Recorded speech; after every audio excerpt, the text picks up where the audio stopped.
Assalamualaikum warahmatullahi wabarakatuh.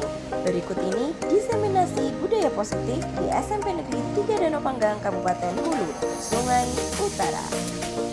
Assalamualaikum warahmatullahi wabarakatuh. Waalaikumsalam warahmatullahi wabarakatuh. Selamat siang semuanya. Sebelumnya perkenalkan nama Maulana Abdul Rahim, guru mapel PS. Di sini ulun diminta untuk jadi pembawa acara. Jadi sebelumnya mohon maaf kalau bisa nanti terbaca-baca dan lain segala macam, karena ini kita awal jadi pembawa acara ya Allah. Untuk ibu anak, apa kata? Oke, baiklah, langsung saja kita mulai pembukaan. Mari bersama-sama kita buka acara pada siang hari ini dengan baik mengucap Bismillahirrahmanirrahim. Assalamualaikum warahmatullahi wabarakatuh. Waalaikumsalam warahmatullahi wabarakatuh. Dan pada hari ini kita mendapatkan ilmu yang mana ilmu pengetahuan kita amalkan dalam kehidupan kita sehari-hari. Mana budaya di sekolah kita semoga juga kita dapat melaksanakan dengan sebaik-baiknya. Di mana beliau akan menyampaikan tentang diseminasi budaya positif di sekolah. Oke, kepada Ibu Ana, waktu dan tempat belum. Terima kasih banyak. Tepuk tangan dulu untuk Abdul Rahim.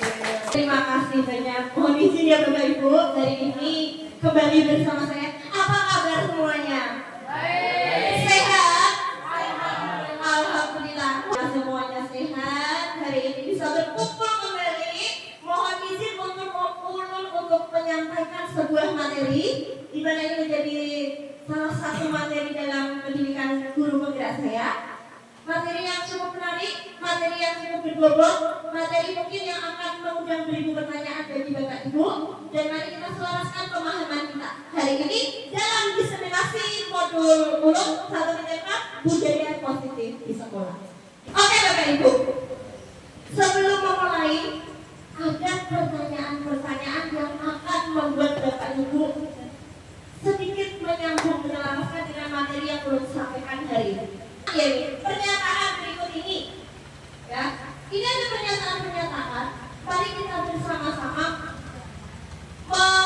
dari hati yang paling dalam, dari pemikiran yang paling dalam. Ini termasuknya yang mana? Pertama, hukuman dapat mendisiplinkan murid. Angkat tangan coba. Siapa yang setuju bahwa hukuman dapat mendisiplinkan murid? Angkat tangannya Bapak Ibu. Ya, iya. 1, 2, 3, 4, 5, 6, 7, 8, 9, 10, 11 orang menjawab ya. Oke. Berikutnya, pemberian hukuman dengan hal positif seperti membaca, membersihkan lingkungan, membaca surah Yasin, gitu ya, dapat meningkatkan disiplin murid. Sekali apakah hal itu benar? Yang setuju angkat tangan. Angkat tangan. 2, awas jadi gede. 1, 2, 3, 4, 5, 6, 7, 8. Masa biasanya jawab tidak. Berarti ada 7 orang setuju dengan pernyataan. Pemberian penghargaan dapat meningkatkan motivasi belajar murid. Angkat tangan. Termasuk ya. Ya, semuanya ini, semuanya menyatakan bahwa dengan pemberian penghargaan dapat meningkatkan motivasi belajar murid. Mungkin Bapak Ibu ada yang pernah mengalami ketika murid kita mendapatkan nilai yang bagus, berprestasi di tingkat kabupaten atau di mana, mendapatkan sebuah penghargaan berupa piala, itu ya, dan kita memberikan penghargaan ini. Pernah? Bujana pernah ya Bujana? Pernah? Bagaimana rasanya Bujana ketika Bujana memberikan penghargaan tersebut kepada murid Bujana?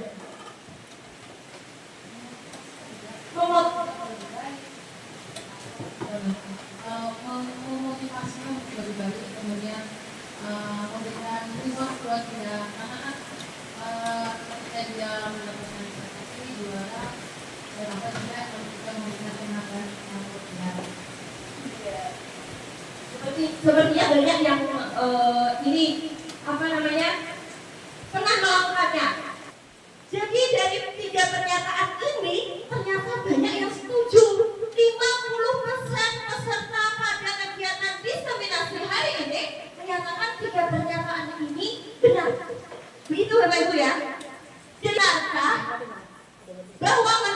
didisiplinkan. Murid itu bisa dilakukan dengan cara memberikan hukuman atau memberikan hukuman positif, ataukah memberikan penghargaan ini bisa memotivasi murid. Nah, mari kita melakukan SPG terlebih dahulu.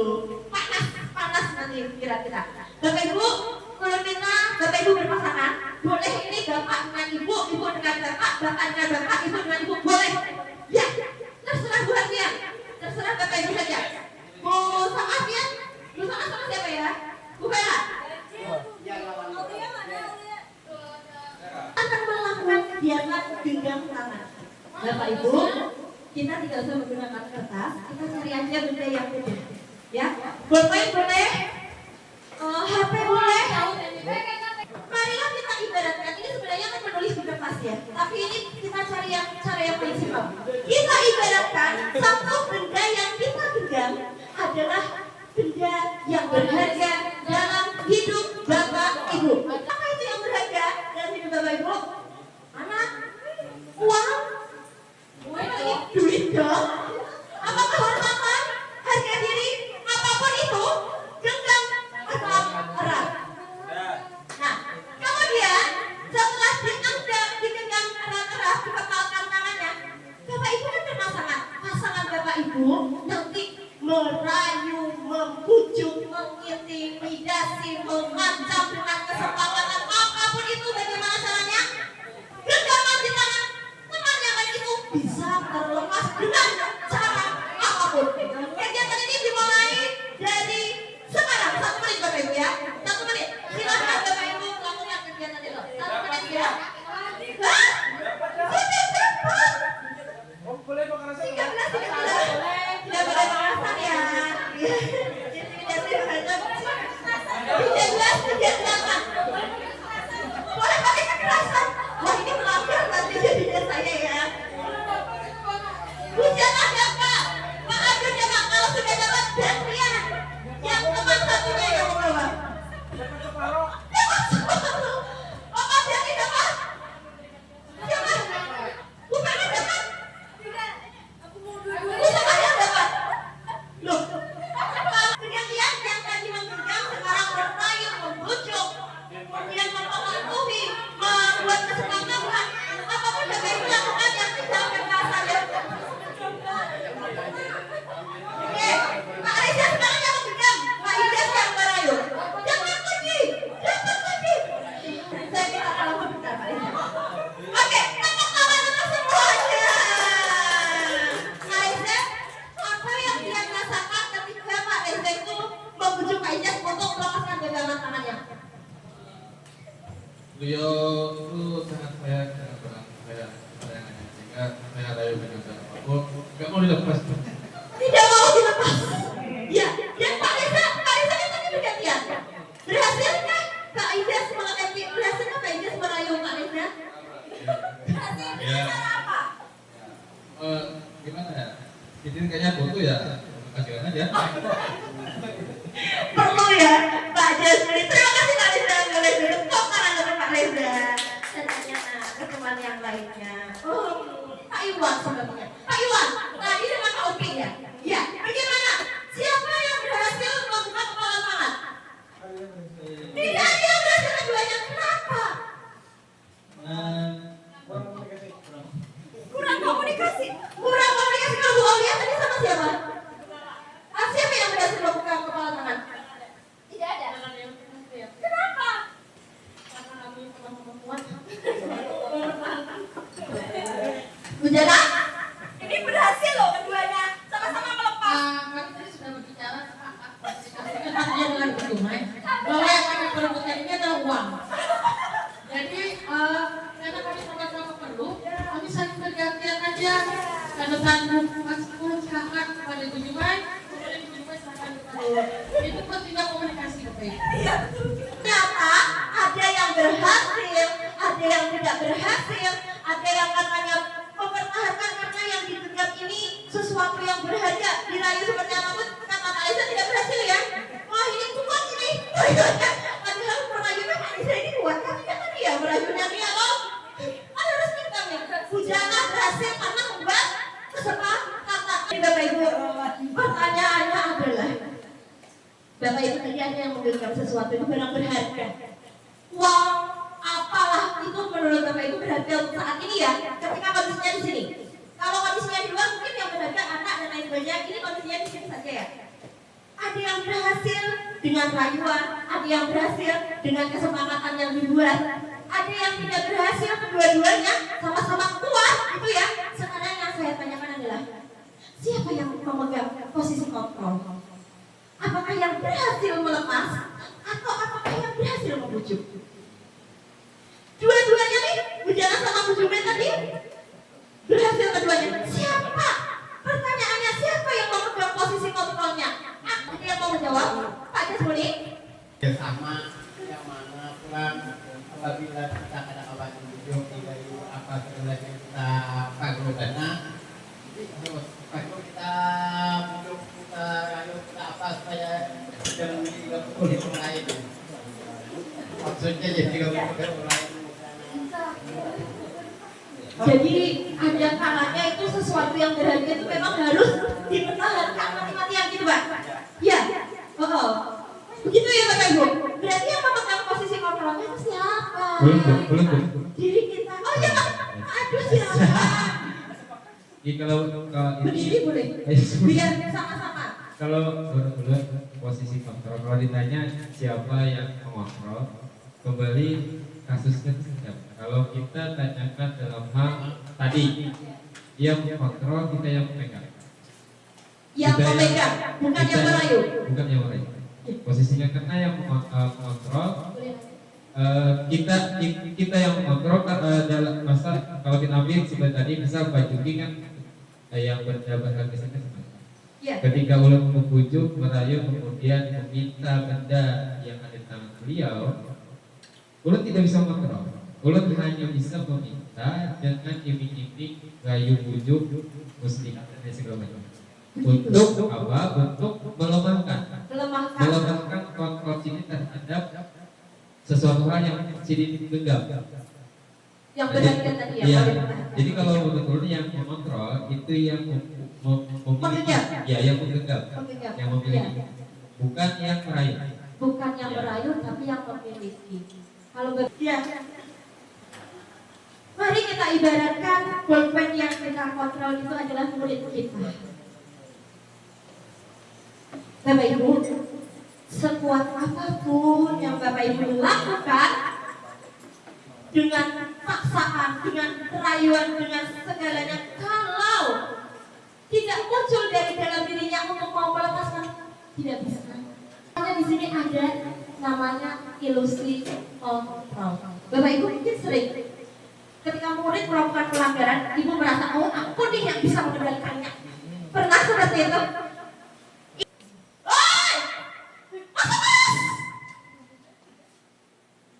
Aku si pemegang ilusi, si pemegang kontrol nih. Pernah tidak? Pernah? Ya, jadi di sini ada namanya ilusi kontrol, Bapak Ibu. Guru mengontrol murid. Coba perhatikan baik-baik, Bapak Ibu. Ini pernah begini kasusnya ya. Murid itu ketika saya yang menegur, dia akan takut. Tapi ketika saya tidak ada, dia akan melakukan kesalahan itu lagi. Pernah? Ya, itu ilusi kontrol. Guru mengontrol murid sebenarnya itu tidak mengontrol. Karena ketika tidak ada kita, dia tidak bisa melakukan hal itu lagi. Kenapa? Karena tidak ada keinginan dari dalam dirinya untuk mau berubah. Makanya di sini ilusi guru sebagai kontrol murid itu hanyalah ilusi kita. Yang kedua, ilusi bahwa semua penguatan positif, efektif dan bermanfaat. Karena tidak semua penguatan. Kalau kita memberikan penguatan ke murid kita, penghargaan ke murid kita, kamu hebat dan lain sebagainya, secara berlebihan, itu yang ada rancak. Sering ya guru itu memberi seperti itu. Itu ilusi kita saja. Anak itu kalau mau berubah dari dalam dirinya pada fase ini, itu ilusi kita saja. Berikutnya ilusi bahwa kritik dapat membuat orang lain merasa bersalah dan dapat menguatkan karakter.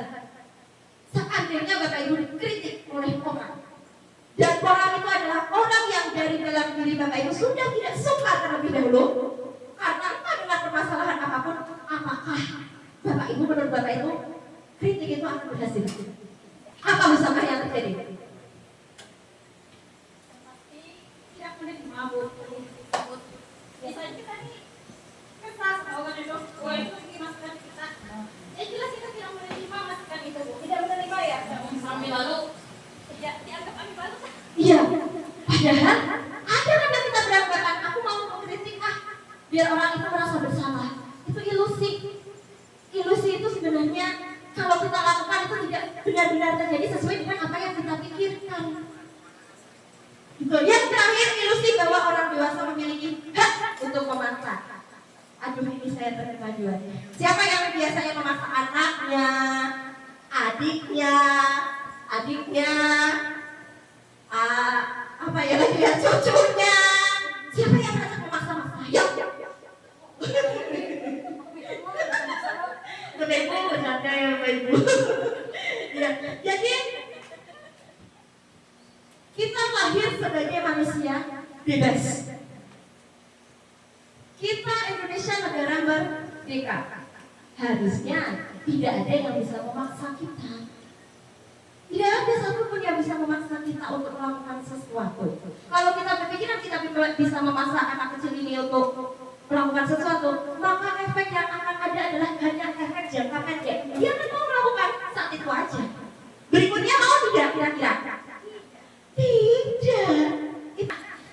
Kemudian perubahan paradigma stimulus respon. Yang pertama adalah kita beranggapan kalau ini di stimulus respon ya Bapak Ibu, perubahannya dengan teori kontrol. Adakah yang di sini merasa aku kalau diberi ini aku bahagia, ulun bahagia, saya bahagia, maka orang itu pasti bahagia juga. Saya kalau belajar sistem SKS itu saya bisa, pasti orang itu bisa juga. Adakah yang mempunyai pemikiran seperti itu? Bahwa apa yang ada dalam diri kita, apa yang terjadi dalam diri kita, apa yang kita alami, karakter dan sifat kita itu sama seperti orang lain, sama dalam segala hal. Adakah yang berpikiran seperti itu saat ini? Tidak ada ya, alhamdulillah. Pada teori kontrol, realitasnya bahwa semua itu berbeda. Semua orang itu berbeda. Kebutuhannya pun berbeda. Bujana untuk bersenang-senang, bujana akan belanja. Jangan diganggu itu, bujana bercocok pentol itu jangan. Bu Ana, kebutuhan untuk bersenang-senangnya belanja ke pasar, belanja sayur, jangan diganggu itu. Ya, itu karena tidak beda. Bu Vera menyendiri di belakang itu merupakan kesenangan. Berbeda kita. Apa? Oh iya, membuat sepatu itu berbeda. Tidak bisa kita samakan. Saya kalau bersenang-senang kumpul sama teman-teman, maka Pak Upi itu pasti seperti itu. Pak Upi, apakah Bapak merasa senang kalau berkumpul dengan teman-teman? Ini enggak kan? Ya itu karena berbeda. Kalau teori kontrol itu gitu ya, berbeda. Nah di rumah kan berbeda kebutuhannya. Kemudian di stimulus respon, semua orang melihat hal yang sama. Murid ingin mendapatkan ranking 1. Di teori stimulus respon semuanya itu semua. Tapi di teori kontrol itu semuanya memiliki gambaran berbeda. Ada yang mau murid nih, saya ingin jago main bola, jago matematika. Tapi kenyataannya banyak yang ini kenapa nih pelajaran bahasa Indonesia, tapi di olahraga hebat, di bahasa Indonesia tidak, gitu. Iya, begitu ya. Berikutnya, kita mencoba mengubah orang agar berpandangan sama dengan kita. Itu di teori respon, stimulus respon. Tapi di teori kontrol, kita berusaha memahami pandangan orang lain tentang dunia. Sama, pandangannya itu berbeda. Orang saat ini aja, saya di sini, anak mau ziarah Mawati di depan. Ulun melihat mata Bapak Ibu di sini, itu tidak semuanya memandang ke ulun. Itu baru sederhana. Apalagi pandangan yang ada di pikiran luas, pasti tidak sama. Nah, berikutnya perilaku buruk di stimulus respon. Perilaku buruk dilihat sebagai sesuatu kesalahan. Ada yang bisa mencontohkan ini? Bu Vera, perilaku buruk dianggap suatu kesalahan. Pernahkah Bapak Ibu, ketika anak didik kita, murid kita melakukan kesalahan, kita kecap sebagai anak yang buruk? Pernah?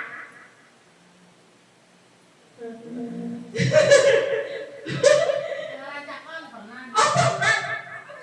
Kadang-kadang kan ketika anak-anak ketika dia berulang waktu pasti akan timbul jam seperti itu. Karena berulang-ulang ya Bu Jana kan? Ya. Pak Reza, menurut Pak Reza, orang yang pernah melakukan kesalahan itu adalah orang yang perilaku buruk dilihat sebagai suatu kesalahan, betul kan? Perilaku buruk. Kalau kemakan Ini kamu kalau tidak dengar tidak dengar. Perilaku buruk dilihat sebagai suatu kesalahan.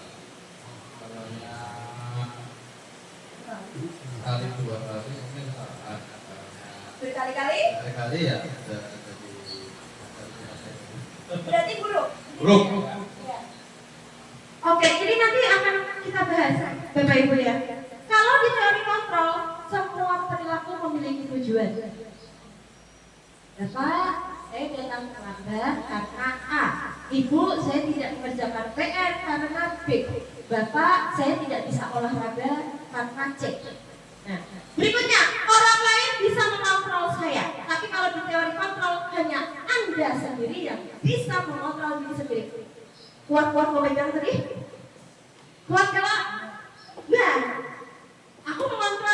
saya mau melepas nih. Tak lepas? Saya tidak mau melepas, tidak akan terlepas. Yang bisa mengontrol kita ya kita sendiri. Betul? Sampai nanti tiga dong. Mantap. Maaf ya Bapak Ibu, saya menyebut saya gitu ya.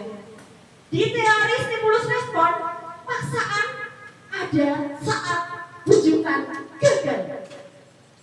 Pernahkah Bapak Ibu mengalaminya? Pernah. Kalau berkata tidak pernah, maka ya. Tapi di teori kontrol, kolaborasi dan konsensus menciptakan pilihan-pilihan baru. Di teori stimulus respon, model berpikir menang kalah. Siapa tadi ketika menggunakan ball point dan tidak bisa dilepas ini kebanyakan merasa, "Hore, aku menang." Dan yang ketika bisa membuat temannya ini melepaskan, "Hore, aku yang menang." Adakah pemikiran seperti itu Bapak Ibu? Harus dipertahankan dengan baik. Harus dipertahankan dengan baik. Kamu yang baik, yang dipertahankan. Pertanyaan ulun, Tian merasa menang atau kalah tidak? Jujur dari dalam hati yang paling dalam. Merasa menang. Ya, terima kasih Pak Ian. Merasa menang. Itu nggak salah loh Bapak Ibu. Tidak ada yang benar dan yang salah di sini. Ya, sekali lagi kita hanya belajar tidak ada benar dan tidak ada yang salah. Itu sebuah kewajaran. Ketika bisa mempertahankan sesuatu yang berharga, beranggapan bahwa itu menang. Berikutnya, tapi di teori kontrol ditawarkan di sini, diselaraskan ide Bapak Ibu nih bahwa model berpikirnya adalah menang, bukan kalah menang lagi. Kalau kalah menang, ya sama posisinya ya Bapak Ibu. Kalau kalah menang, nanti kita merasa akan menjadi lebih baik, lebih pintar, lebih berkuasa daripada orang lain. Padahal sifat seperti itu, bagaimana Pak Sabrian secara agama? Apakah sifat seperti itu merasa lebih berkuasa, lebih jago, lebih pintar? Pokoknya aku pemenangnya itu apakah baik secara agama? Oh tidak tahu, Pak Ijaz, bagaimana? Baik tidak? Baik aja, apa yang menang baik. Oh kalau baik Baik aja menang baik, tidak ada baik. Tujuh. Ada sah. Oh gitu ya. Jadi kalau baik, sesuatu yang dipertahankan itu baik. Bahkan katanya mempertahankan diri ketika musuh menyerang itu sesuatu yang dibolehkan dan harus mati-matian. Iya gitu. Ya, tapi itu kembali lagi di sini pemikirannya adalah menang. Ini di teori kontrol itu kita diberikan sebuah pemahaman bahwa itu tidak ada menang dan kalah, tapi yang ada adalah menang dan menang sesuai dengan kebutuhannya masing-masing tadi, karena kita memiliki kebutuhan Tuhan yang berbeda.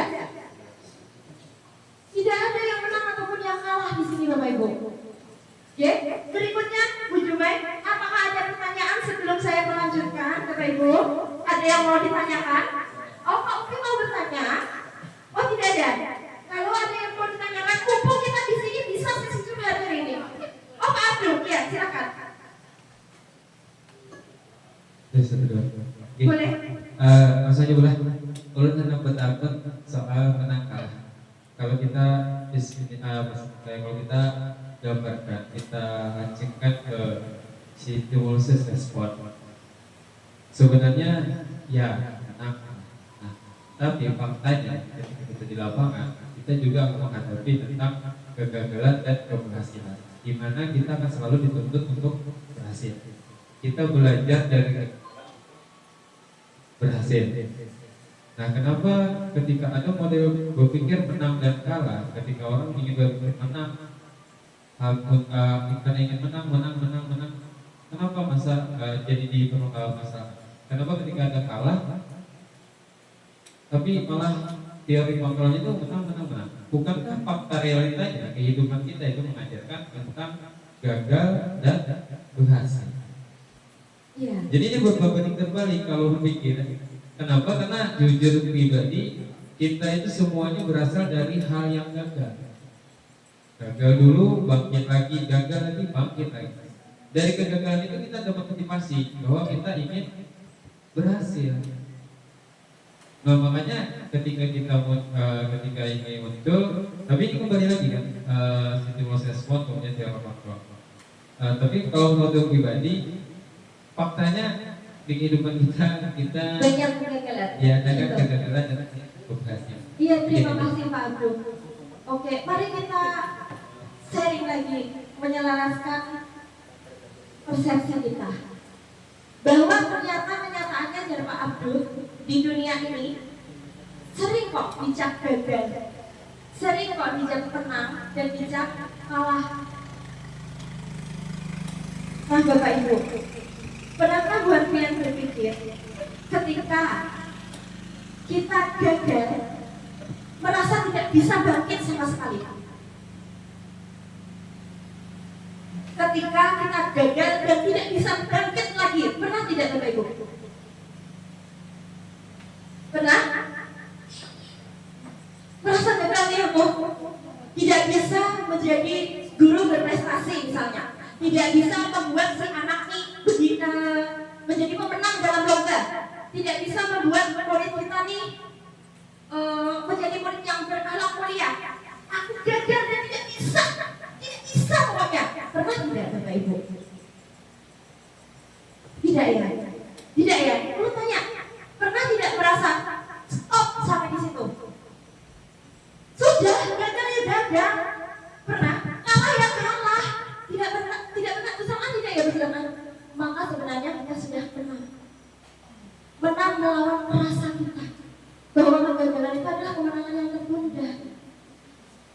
Bersyukur. Kembali lagi ya, memang ini kita kan tidak bisa ya mengubah teori pemikiran seseorang itu langsung seperti Pak Abdul tadi. Tetap aja ada Bu yang mengatakan gagal, kita berasal dari kegagalan karena memang sudah dari dulunya terbiasa dengan teori stimulus respon. Kita sudah terlanjur mengenai itu. Kamu tidak berhasil ya kamu kalah. Coba berpikir, anak itu sudah menang melawan rasa malasnya untuk belajar, melawan rasa tidak percaya dirinya untuk berani tampil, dan melawan rasa takutnya akan kegagalan untuk bangkit lagi. Tapi orang tidak mau melihat itu. Proses itu tidak dilihat, yang dilihat hasil.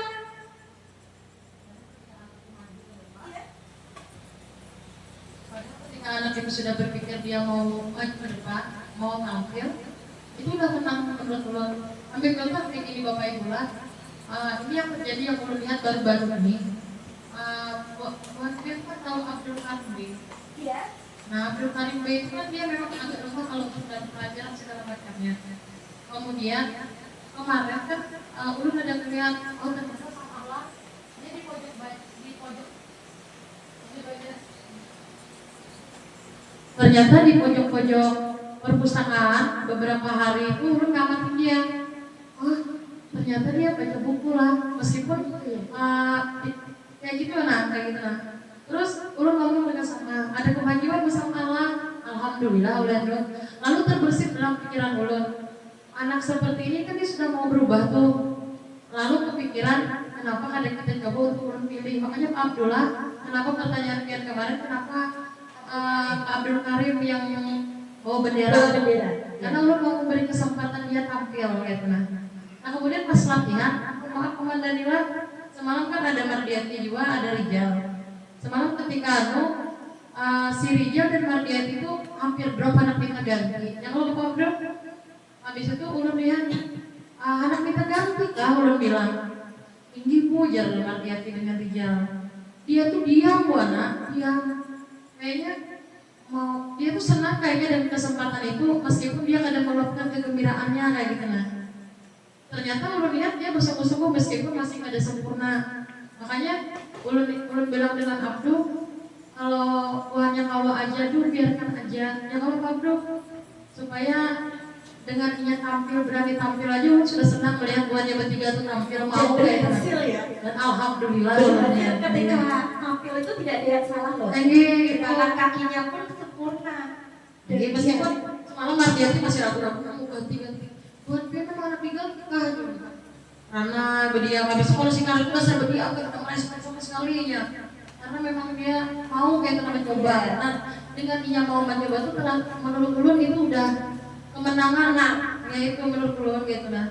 Dan satu juga buat naik kadang-kadang teori menang kalah itu sebenarnya di pendidikan awal kita di rumah. Maksudnya kayak ini persepsi yang menimbulkan menang kalah itu yang akan membuat pemikiran kita tuh kadang-kadang, wah ini kalah, ini harus menang gitu ya. Jadi kembali ke pemikiran kita aja sebenarnya itu. Ya, Terima kasih. terima kasih. Bu Firman mau menambahkan? Sedikit dari pertanyaan Pak Abdullah. Tadi kan sharing ya, Iya, sharing kita sharing. kita hubungkan dengan teori kontrol. Sebenarnya kata kalah dengan gagal mungkin berbeda. Itu menurut penafsiran ulun saja. Kalau kalah itu sudah habis gitu. Tapi kalau gagal itu ujar Pak Rahim, gagal terus itu kembali ke konsep kontrol dirinya kita. Itu makanya itu perlu kontrol diri. Kenapa? Yang bisa mengontrolnya itu, yang bisa mengontrol kita bangkit kembali itu bukan orang lain, tapi diri kita sendiri. Makanya kalau seandainya kita memakai stimulus respon itu tidak akan terjadi. Tapi kalau kita pegang kontrolnya di diri kita yang memegang kontrol, kita yang mengendalikan diri kita, kegagalan itu bisa berulang-ulang walaupun itu tapi tetap semangat. Jadi kayak kisah Newton lah, kisahnya lah berkali-kali berkali-kali gagal diulang langsung jadi. Maksudnya itu kalau kita kontrol dirinya yang memegangnya orang lain itu mungkin akan bisa menjadi kekalahan. Tapi kalau kontrol diri yang memegang diri kita sendiri itu akan menjadi batu loncatan untuk bangkit kembali. Ya berikut mungkin benar kata Bu Jana tentang kontrol diri ini kita lihat dari kehidupan keluarga anak-anak. Itu anak usia 5 tahun sampai anak usia 3 tahun sampai 5 tahun itu kalau Bu Harfian perhatikan kalau inya bermain di rumah, imbah itu datang ke kawanan, inya ada babadi mainannya. Itu adalah tahap kontrol dirinya di usia itu. Jangan Bu Harfian menyakiti babadi, tidak, itu kontrol dirinya mempertahankan miliknya. Nah di situ kita memproses. Tapi kalau berbagi rumah kada, ini konsep pendidikan emang dirinya waktu umur itu emang dua konsep mengontrol. Emang kontrol diri yang dia pertahankan, bukan inya pemalas kada, tapi inya mempertahankan hak miliknya. Jadi jangan yang punya anak-anak halus jangan dimarahi, setidaknya dikasih pengertian. Kenapa? Kontrol diri mungkin terbentuk dari keluarga dari kecil. Iya, kenapa? Mungkin dari sekolah cuma beberapa jam saja anak-anak di sekolah, tapi kalau di rumah itu mereka lama waktunya di rumah. Jadi guru sebenarnya itu orang tua. Jadi apa-apa pun anak kita di sekolah itu sebenarnya emang didikan dari rumah. Kita cuma beberapa jam saja di rumah. Jadi Pak Rahim kalau pikiran menang kalah, menurut ulun gagal itu bukan berarti kalah.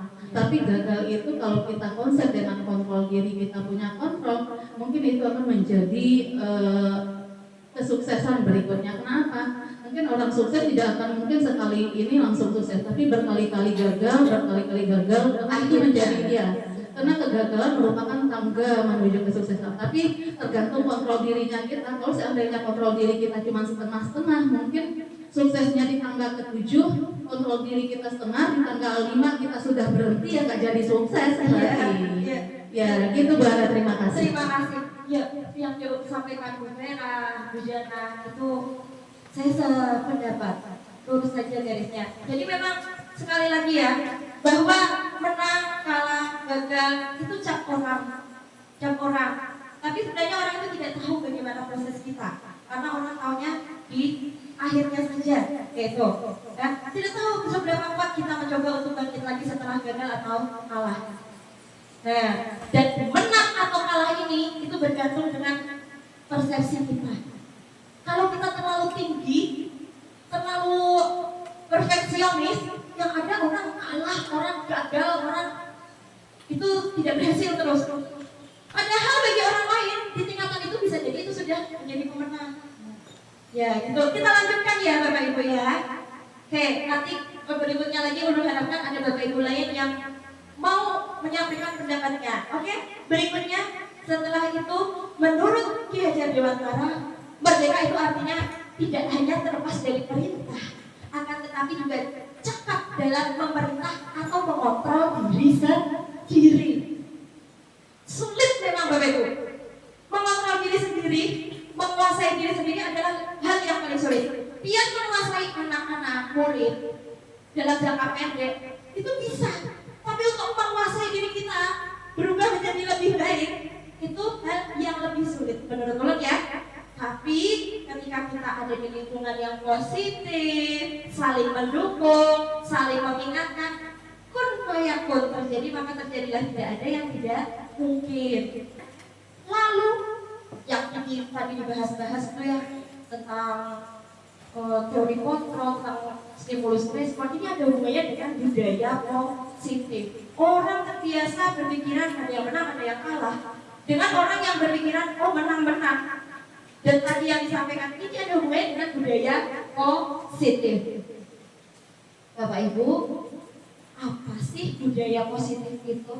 Ada yang mau mencoba menjawab? Aisyah sepertinya.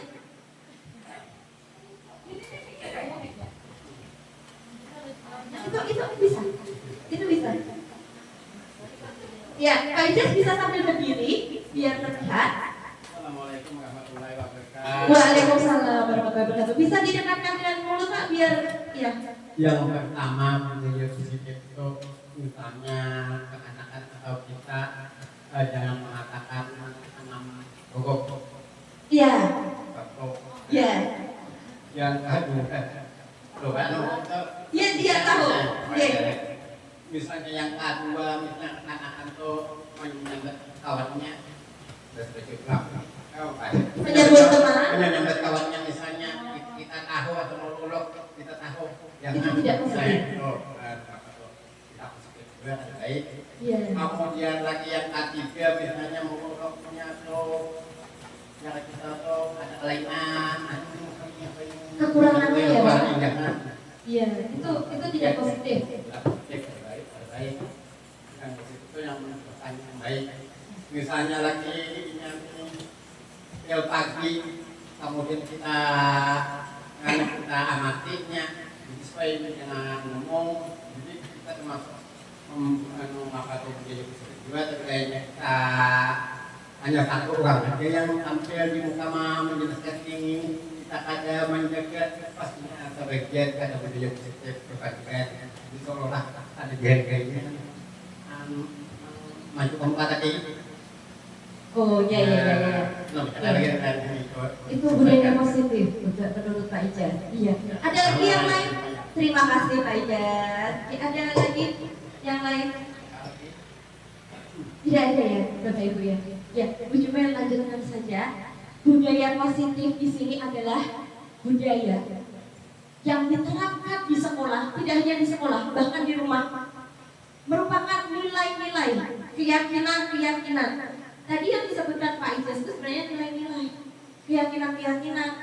Mereka menolak Allah, mereka tidak mau mendengarkan kata-kata kita, atau mungkin tadi tidak dibantu kayak itu ya ketika di depan untuk mengkondisikan anak-anak. Ini merupakan penyimpangan dari ini, karena budaya positif merupakan nilai-nilai, keyakinan dan kebiasaan di sekolah yang berpihak pada murid agar dapat berkembang menjadi pribadi yang kritis, penuh hormat dan bertanggung jawab. Dan itu menjadi PR kita semua. Dan sekali lagi Bapak Ibu, kita datang di sini, kita berbeda, punya tugas dan kewajiban yang berbeda, punya kekuatan yang berbeda, dan tidak bisa memaksakan orang lain seperti apa yang kita inginkan.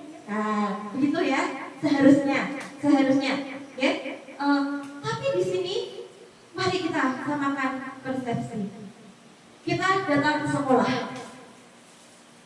Bapak Ibu datang ke sekolah ini selain untuk bekerja, apa sih tujuannya? Untuk siapa sih? Selain untuk keluarga dan bekerja, untuk siapa? Siapa benar? Untuk murid kita. Mari kita bersama-sama. Ketika apa yang kita lakukan itu untuk murid kita, membentuk budaya positif tadi yang jargon merah, bahwa di sekolah ini waktunya sebentar. Jadi mari kita gunakan waktu yang sebentar ini untuk memaksimalkan sebisa kita. Gitu ya Bapak Ibu. Tapi sebisa kita ini jangan yang di level minimal, tapi maksimal gitu. Ya Bu Jana tadi kan semaksimal yang tadi yang sebelumnya ya, ketika kita tentang visi misi gitu ya. Nah, seperti apa sih pembiasaannya? Kalau di depan dicontohkan ketika piket kaki, saling senyum, salam, sapa, sopan, santun dan salim. Nah, tidak perlu yang berlebihan, yaitu salim. tidak perlu salim. Dan itu kalau Bapak Ibu merasa itu salimnya itu bentuk seperti ini, itu sudah niatnya sudah tersampaikan, gitu ya. Berikutnya, Bu,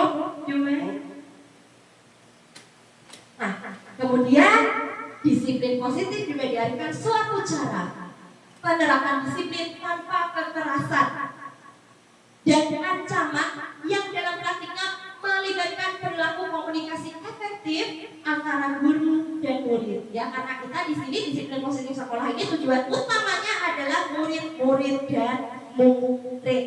Nah, ini di sini ada kegiatan keagamaan yang kita rutin lakukan. Itu sebagai budaya positif kita. Untuk anak-anak ini membiasakan dengan waktu yang sebentar di sekolah itu agar bisa diterapkan di rumah. Begitu ya Pak Sabrian? Pak Sabrian kan yang biasanya kan memegang ini ya, memegang apa namanya? Nah ini Pak Sabrian kan biasanya kan yang menjadi penanggung jawab ya, penanggung jawab karena keberuntungan takis yang dipercaya. Bagaimana Pak Sabrian? Pendapat Pak Sabrian, apakah dengan menerapkan kegiatan keagamaan rutin di sekolah itu akan bisa berefek menimbulkan budaya positif anak-anak di rumah? Menurut Bun ya. Tetapi dengan syarat rutinitas. Nah, seperti yang sudah kita jalankan Narullah. Kalaunya meskipun kita jalankan tapi jarang misalnya. Boleh berdiri. Ya. Jadi nyaman berbicara sama. Oh iya, boleh berdiri Pak Sabrian. Oh ya, tidak apa-apa, lanjut. Ya, tidak apa-apa, ya lanjut. Berarti bahwa dengan penerapan kegiatan keagamaan rutin. Dengan diadakannya rutin, maka kebiasaan tersebut akan menimbulkan kebudayaan positif. Nah, jadi itu jawabannya. Iya. Terima kasih Pak Sabrian. Ini bisa di sini nanti kalau Pak Sabrian mau berbicara lagi ya. Namanya budaya. Budaya itu sesuatu yang menjadi kebiasaan kita. Iya. Apa budaya? Oh, istrinya Pak belajar Pak Daya katanya. Lanjut Bu, disiplin positif, budaya positif, keyakinan tadi ya, bahwa budaya positif dan disiplin positif berkaitan dengan keyakinan-keyakinan yang kita laksanakan di sekolah. Kemudian disiplin, ada beberapa kata. Disiplin itu sebenarnya, kalau Bapak Ibu pertama kali mendengar kata disiplin, apa yang ada di benaknya? Bu Jumai. Siapa? Bu Vera, Bu Soma. Ketika Bu Soma mendengar kata menyebut disiplin, apa yang menaati, taat. Bu Aulia, disiplin, patuh. Pak Iwan, Tepat waktu. tepat waktu. Pak Opi, disiplin. Sudah disebut semua ya, sudah disebut semua. Ya. Nah, padahal arti kata disiplin itu berasal dari kata disiplina yang artinya belajar. Berarti orang untuk disiplin itu tidak bisa sekali diberitahu besok datang tepat waktu maju tiba-tiba datang tepat waktu tidak bisa karena butuh proses namanya belajar. Ya, berikutnya, namun dalam budaya kita kan itu diartikan tadi apa Bu? Tepat waktu, patuh dan lain sebagainya.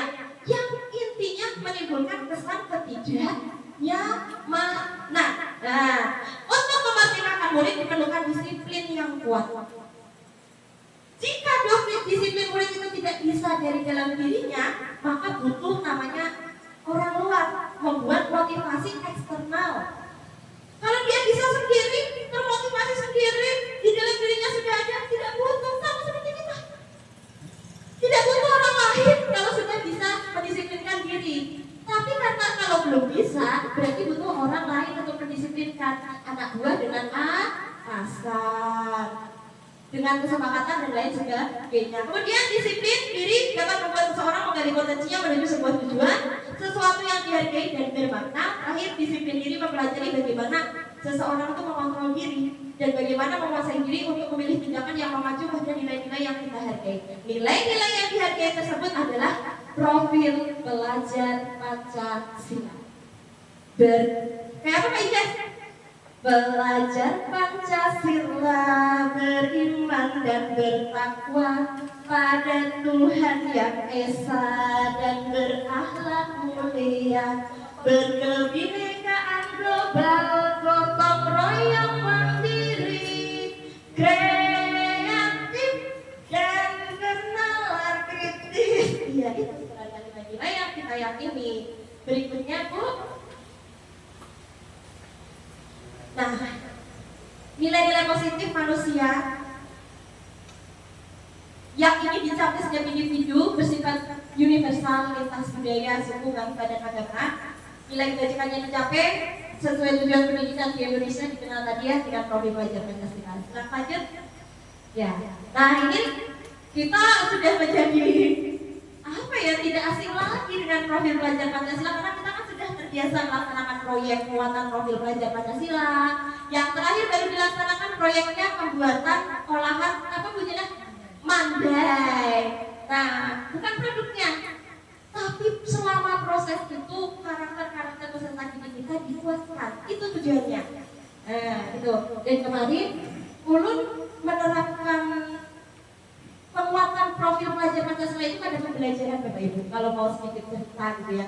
Jadi kemarin saya membuat sebuah strategi pembelajaran namanya Rumah Pelajar Pancasila. Dan itu terinspirasi dari permainan jelajah alam di Pramuka, di mana ada pos-posnya. Pos pertama rumah beriman dan bertakwa, pos kedua rumah gotong royong, sampai semua karakter dari profil pelajar Pancasila itu ada di tiap posnya. Yang saya harapkan adalah selain mereka belajar, dapat nih materinya, tapi mereka juga dikuatkan karakternya. Karena sesuai visi-misi kita tadi, bahwa kita membutuhkan murid yang berkarakter. Ya kalau Bu Vera? Iya. Lanjut Bu. Nah, ini tadi ya. Motivasi perilaku Bapak Ibu. Masih ingat pertanyaan saya tadi yang di awal untuk kaitkan pemikiran Bapak Ibu dengan materi yang mau Ulun sampaikan tadi? Apakah imbalan atau penghargaan bisa memotivasi orang lain itu? Tadi jawabannya 50% lebih, bahkan 100% ya ketika pertanyaan itu ditanyakan. Jawabannya iya, kata Bapak Ibu, mengangkat tangan semuanya. Nah, ini termasuk motivasi eksternal yang berasal dari luar diri peserta didik murid kita. Kalau kamu dapat nilai 100, nanti ibu beri uang 1 juta. Saya pernah Bu, dan itu anaknya dapat nilai 98. Terus saya bilang, aduh kayak apa ini? Itu ujian nasional tahun berapa ya Bu Jana ya? Ilyas ya. Sudah jadi, nanti kalau dapat, ibu beri 1 juta, dapat 98, jadi tidak sampai 1 juta lebih. Ya, itu termasuk motivasi eksternal. Berhasil tidak? Berhasil, tapi dalam jangka pendek. Nah, berikutnya, untuk menghindari hukuman atau ketidaknyamanan, Bapak Ibu melakukan sesuatu untuk melakukan ini. Murid, kita berbicara tentang murid. Murid melakukan sesuatu karena untuk menghindari hukuman. Nanti kalau aku melakukan ini, melanggar itu, aku akan dihukum. Melakukan tidak dia? Murid itu akan melakukan tidak Bapak Ibu? Betul.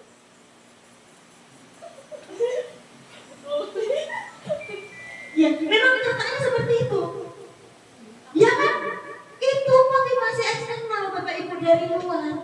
Maka padahal yang dibutuhkan, karena kita adalah manusia merdeka yang bisa mengontrol diri kita sendiri adalah diri kita, maka dibutuhkan namanya motivasi internal.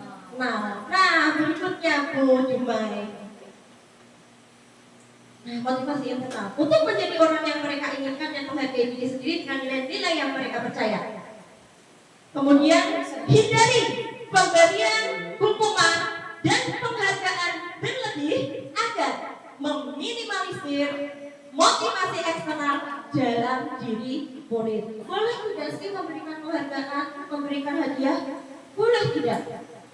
Boleh, tapi tidak boleh berlebihan. Berikan memang di saat waktu yang tepat dan sebisa mungkin secara individu. Dihukum oleh penghargaan. Dihukum oleh penghargaan, gimana sih maksudnya? Coba Pak Aduh, kenapa penghargaan bisa menghukum? Boleh pakai mikrofon? Iya, gimana?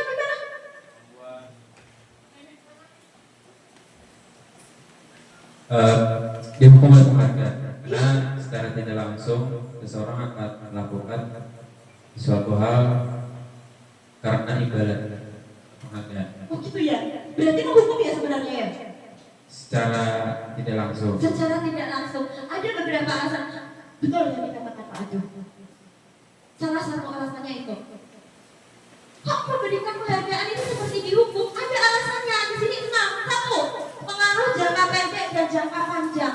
Kalau sekali saja kita memberikan hadiah ke anak yang nilainya bagus, kira-kira di ulangan atau semester berikutnya apa yang terjadi Bu Vera? Minta lagi dong. Malah ditanya-tanya, Bu, nilai tertinggi nanti ada hadiahnya nggak? Kasih seperti itu. Betul, memang itu terjadi Bu Vera. Masalahnya saya pernah sebagai begitu memberikan penghargaan kan, ujungnya juga sering. Ya kan, tidak apa-apa itu tidak salah, tapi mari kita merubah cara kita dalam memberikan penghargaan gitu ya. Berikutnya, iya diberikan aja seleceh itu pokoknya lah.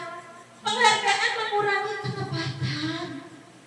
Berikutnya, penghargaan tidak efektif apabila diberikan dengan cara yang tidak pas, kemudian diberikan secara berlebihan. Akhirnya bagaimana Pak Sapian tuh, anggu-anggu itu setuju berarti ya Pak Sapian ya? Setuju ya? Setuju ya Pak Sapian? Setuju ya Pak Sapian ya? Ya, iya. Kemudian penghargaan merusak hubungan. Bapak Ibu pernah tidak seperti ini? Anak ini pintar, nilainya bagus, Bapak beri hadiah. Temannya si B dia juga merasa pintar, tapi tidak dapat hadiah. Kemudian si A sama si B ini sikut-sikutan,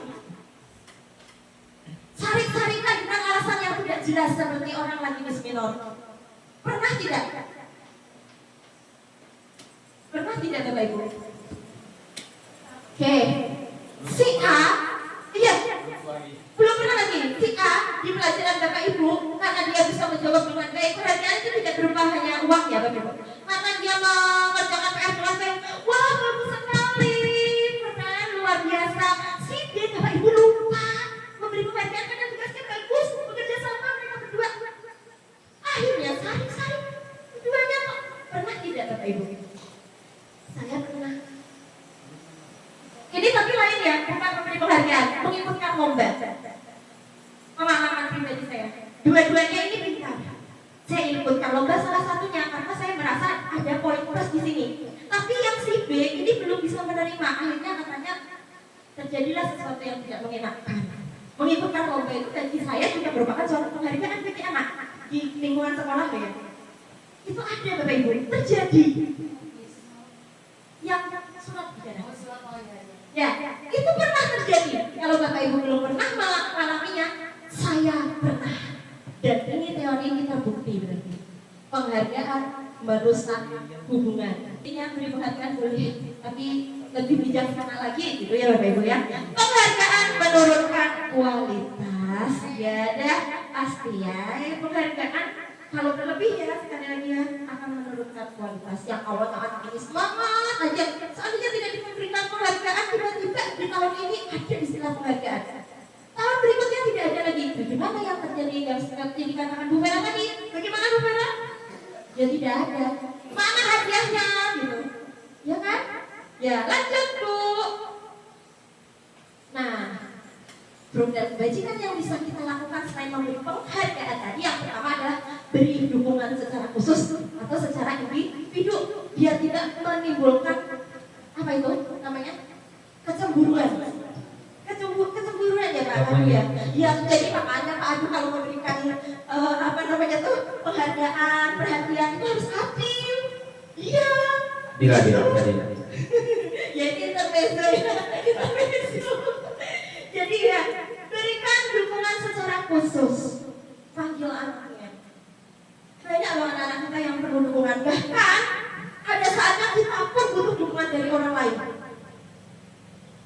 Anak yang diberi dukungan ini tidak hanya anak yang pintar, anak yang hebat, tapi anak yang tadilah ya kebalikannya yang belum bisa memahami materi lain sebagainya itu dukungan Bapak Ibu ya. Berikutnya memberi pengakuan secara pribadi. Tadi yang ulun bilang kita kalau mau beri penghargaan, beri dukungan, lakukan secara individu. Ya, tetapi kenyataannya kita masih sering kan seperti itu ya, mengumumkan juara 1, paling rajin, paling pintar. Ya akhirnya mereka bersemangat. Iya kan, Pusama juga pernah membuat program yang di perpustakaan ya, paling rajin baca, berkunjung. Semangat ya Pusama. Masih semangat. Iya, tapi seandainya program itu dihilangkan tidak ada hadiah, kira-kira bagaimana ya? Ya itu kita program-program lagi ya Mas Catur. Ya, beri pengakuan kepada tiap individu. Ini ada sekolah yang sudah melakukan ini tiap akhir semester penerimaan rapor. Itu masing-masing anak paling rajin, anak paling pintar, anak paling memiliki jiwa sosial tinggi. Semua anak itu pada dasarnya butuh loh diakui. Nah ini masih pada proses. Berikan penghargaan dan lain sebagainya itu fokusnya pada proses bukan pada hasilnya ya. Lanjut 7 Mei. Oke. Nah, ini kita melanjutkan peraturan dan keyakinan kelas. Lebih baiknya peraturan atau kesepakatan atau keyakinan. Jadi peraturan harus menggunakan helm ketika mengendarai motor roda 2. Nah, ini tadi yang perlu bilang. Itu ada undang-undangnya sebenarnya. Tapi sekali lagi ini sudah menjadi kayak mendarah ke ulun, sudah ini ke pikiran ulun, menimbulkan kesadaran diri ulun, motivasi dari dalam diri ulun meyakini diri sendiri bahwa ketika berkendara tidak menggunakan helm rasanya tidak nyaman, was-was jadinya. Bu Jana mau ngomong lagi? Nanti kita. Mengapa kita memiliki peraturan harus datang tepat waktu? Mengapa ya kok harus memiliki aturan datang tepat waktu. Kalau tidak tepat waktu, maka yang terjadi apa? Acaranya akan terselenggara tidak seadanya ini acara. Sekolah akan dimulai tidak? Tidak. Kalau satu aja bisa, kalau semuanya pasti intrinsik lebih mendorong seseorang untuk melakukan sesuatu sesuai dengan nilai kebajikan atau keyakinan seperti tadi. Dulu termotivasi nih. Ini contohnya di luar ya. Contoh di luar, tidak di area sekolah. Dulu termotivasi untuk menggunakan helm. Ya, orang meyakini itu. Walaupun tidak ada peraturannya, karena sudah ada timbul dari dalam diri ulun. Sebenarnya itu yang diharapkan. Sebenarnya itu yang diharapkan. Karena tahu apabila tidak melakukan itu, maka ada sesuatu nilai yang kita langgar dari dalam diri kita. Ada sesuatu yang menyimpang, ada sesuatu yang tidak sesuai, mengancam keamanan, mengancam kesejahteraan, mengancam kenyamanan, maka timbullah dari dalam diri motivasi untuk melakukan sesuatu yang benar. Makanya digunakan istilahnya keyakinan, karena timbulnya dari dalam diri. 5. Posisi kontrol guru. Ada yang mana? Bapak Ibu, penghukum, pembuat rasa bersalah, teman, pemantau, atau manajer musik. Minta tolong, lanjutkan. Kalau semuanya kayak buku. Lihat, silakan melihat video dulu sebentar ya. Oke, mendengarlah Bapak Ibu. Sandi banget. Ini apa ini? Baju kalian. Ini sesuai kan sesuai ini hari apa? Ini hari apa? Ben, sepatunya apa warnanya? Kenapa kamu pakai sepatu ini? Makanya ibu kadang nggak tahu. Push up 100 kali, cepat. Push up 100 kali, ibu nggak tahu pokoknya. Push up 100 kali. Push up. Push up, ibu nggak tahu. Tadi jangan diulangi. Sandi, Mamat, kalian nih, kenapa baju dikeluarkan gitu? Tidak nyaman, kenapa? Enak kan seperti itu? Itu sepatu juga kenapa? Kamu nih, jangan dilakukan lagi ya. Ya, besok kita ketemu lagi baik loh. Oke, udah sana pergi. Udah, besok ketemu lagi ya. Oke. Allah, Santi, Mama, kenapa baju kalian kok keluar? Hah? Sudah kebiasaan. Sepatu kenapa putih? Dari apa? Aduh, kalian tuh tidak kasihan kah dengan orang tua kalian? Sudah sekolahkan di sini. Kalian tidak kasihan kah sudah dibiayai?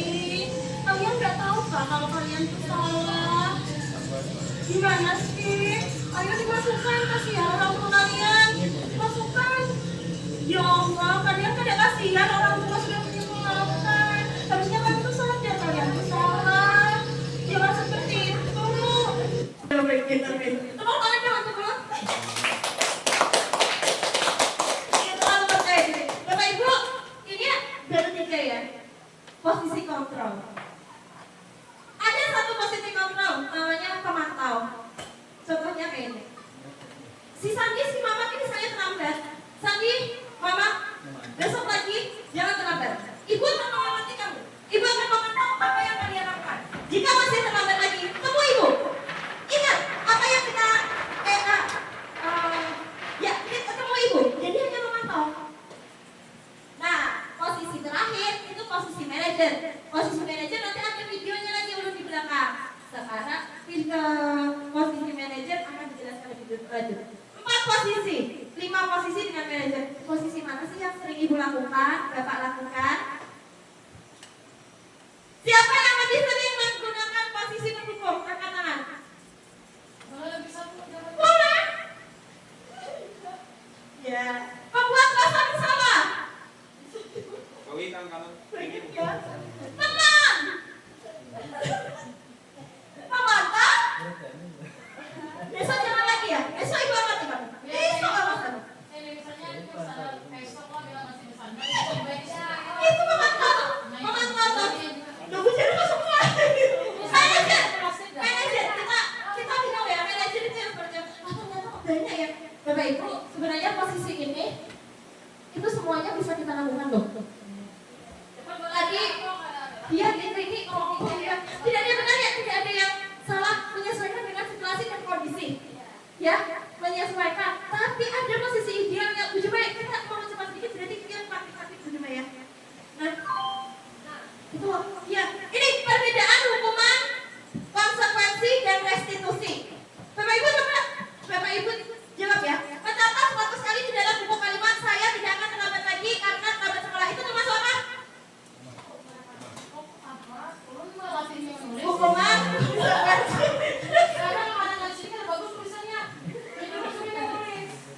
Mencatat 100 kali di dalam buku kalimat saya tidak akan terlambat lagi karena terlambat sekolah. Hukuman positif. Ya. Lari mengelilingi lapangan bola 5 kali putaran karena terlambat hadir. Apa? Hukuman. Push up 100 kali karena tidak mengerjakan PR. Hukuman. Mengganti buku milik teman karena telah menghilangkan. Konsekuensi. Membersihkan tumpahan air di lantai karena setelah menumpahkan air. Konsekuensi. Menggunakan sepatu seharian karena tidak menggunakan sepatu hitam. Menggunakan sepatu seharian karena tidak menggunakan sepatu hitam. Hukuman. Bukan.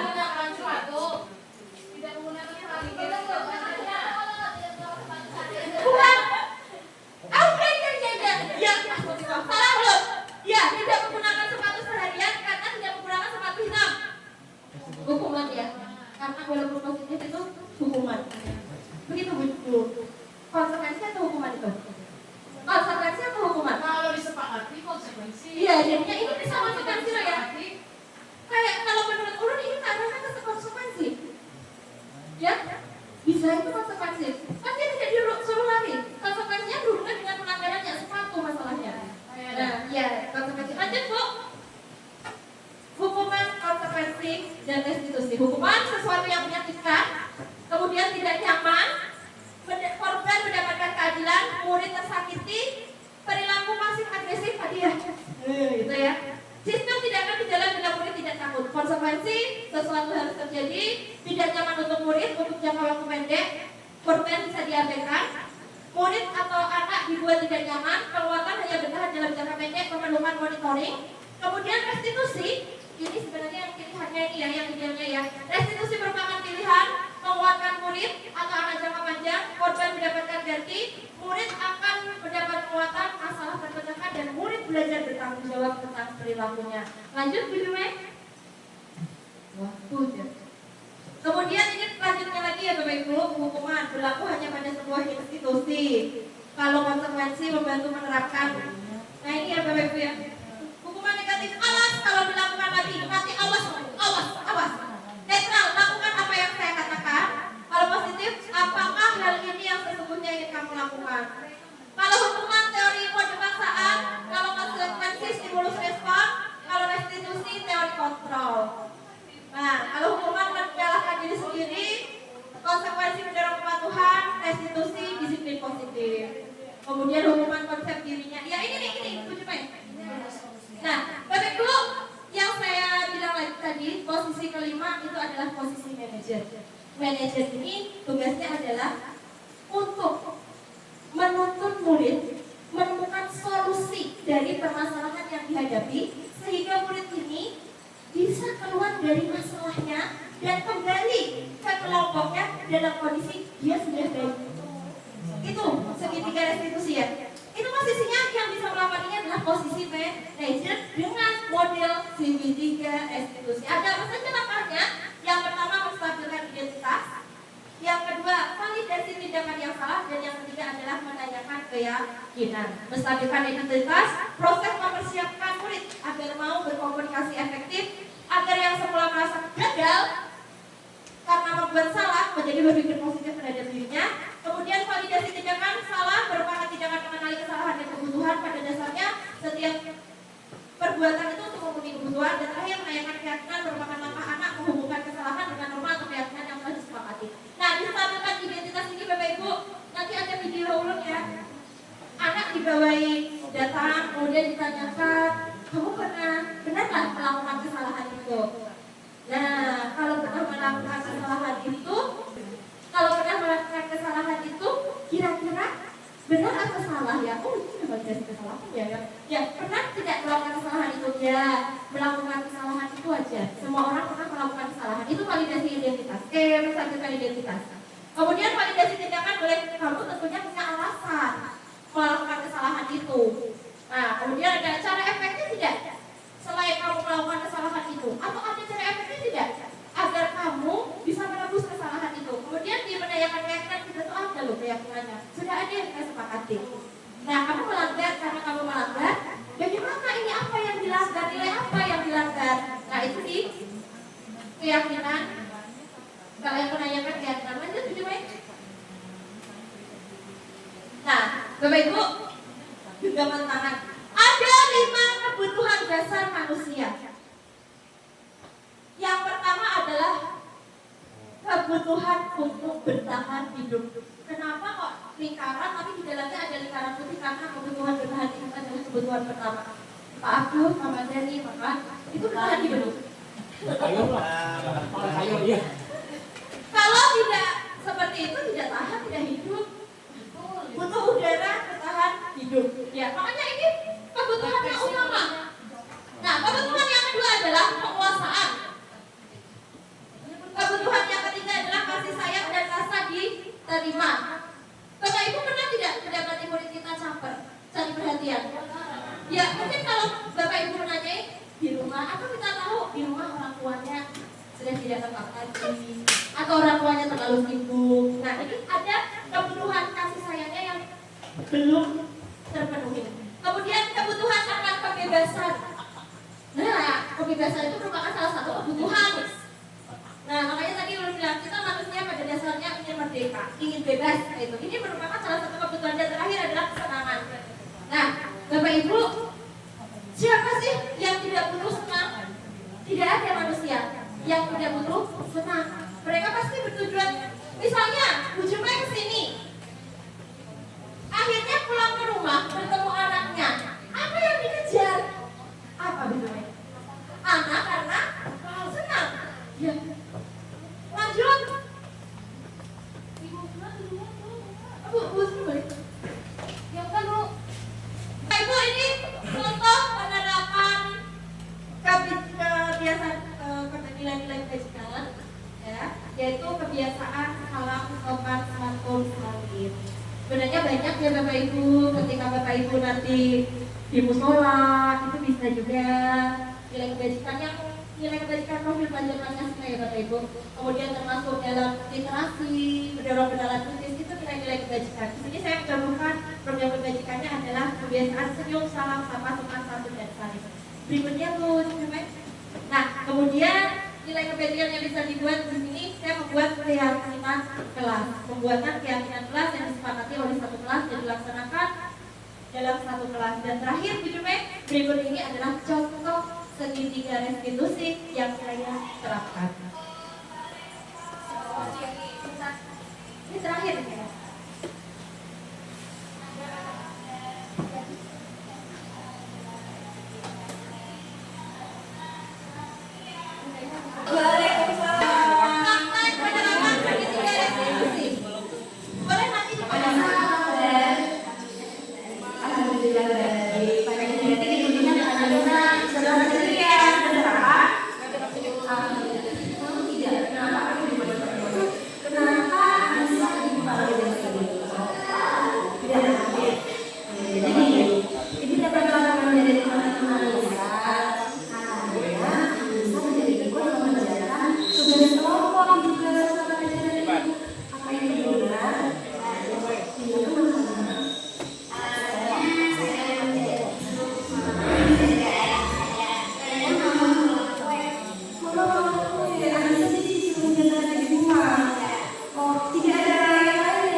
Kira-kira kelas 9 bahkan kelas 9 bahkan kelas 9 apa coba? Iya, betul. Dalam kelas ini melaksanakan tugas. Kalau itu seperti yang kita baca ya. Setelah ini nanti berikutnya satu cinta dan juga pengajaran jadi selain melakukan tugas-tugas ini juga melaksanakan. Jadi bagian kita yang mengerjakan kewajiban kamu, bagian murid yang mengerjakan kewajiban kamu, sebagian anak sebagai kamu bisa nanti setelah ini lakukan ya, dilakukan ya, Anissa nanti kamu bisa setelah ini dilakukan nanti teman-teman akan kembali dengan anak-anak. Oke? Iya. Makasih ya. Ya, itu Bapak Ibu ya. Ini terakhir Bapak Ibu. Jadi setiap anak yang melakukan kesalahan sebenarnya adalah ada kebutuhan dasarnya yang belum terpenuhi. Ada itu Bapak Ibu. Apa kebutuhannya? Kalau kita langsung memberikan hukuman, maka kita melakukan satu sekat di situ yang harusnya tidak bisa diterapkan. Dan itu masih sering kita lakukan. Kita memberikan hukuman, memberikan konsekuensi tanpa menanyakan alasan di belakangnya. Dan itu harusnya kita mulai untuk berubah. Kalau ada murid melakukan kesalahan, coba kita lakukan restitusi. Tanyakan dulu alasan anaknya. Berikan penguatan bahwa setiap manusia itu bisa kok berbuat salah. Kemudian bersama-sama menutur mencari solusi. Dan menanyakan keyakinannya. Kedepannya akan dilakukan benar-benar dilakukan. Nilai-nilai apa yang yang dilanggar dan kedepannya akan seperti apa. Nah, itulah Bapak Ibu materi ulun pada hari ini. Materinya cukup membuat banyak ini ya, diskusi kita menjadi lebih lama. Mohon maaf ya, harusnya 1 jam menjadi 2 jam. Nah, kemudian mungkin ada banyak kekurangan dan kehilangan ulun dalam menyampaikan materi. Ulun kembalikan kepada Bapak Abdurrahim. Nanti kalau misalnya ada Ibu mau bertanya, bisa setelah ini untuk bertanya di forum luar ini ya Bapak Ibu ya. Mari kita bahas kembali nanti kalau mau ada yang dibahas, gitu kan? Terima kasih. Tetap semangat, tetap berbuat kebaikan. Mulailah dari diri sendiri, mulailah dari hal yang paling kecil dan mulailah dari saat ini juga. Sampai berjumpa di dalam magang. Terima kasih. Wassalamualaikum warahmatullahi wabarakatuh.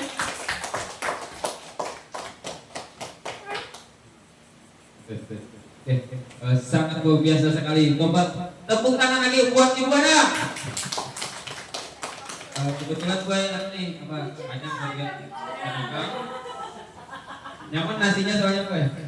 Jangan ada tanya siapa bisa panjang. Oke, jadi sangat banyak materinya sampai tadi dipersingkat. Banyak memakan waktu, yang tadi waktu itu perlu 5 jam sampai mungkin pun 3 jam. Jadi sangat luar biasa sekali, banyak sekali diskusi. Mungkin ini kayaknya artinya masih belum puas, Pak. Mungkin nanti di luar bisa dibuka. Oh, anak gue gitu. Oke.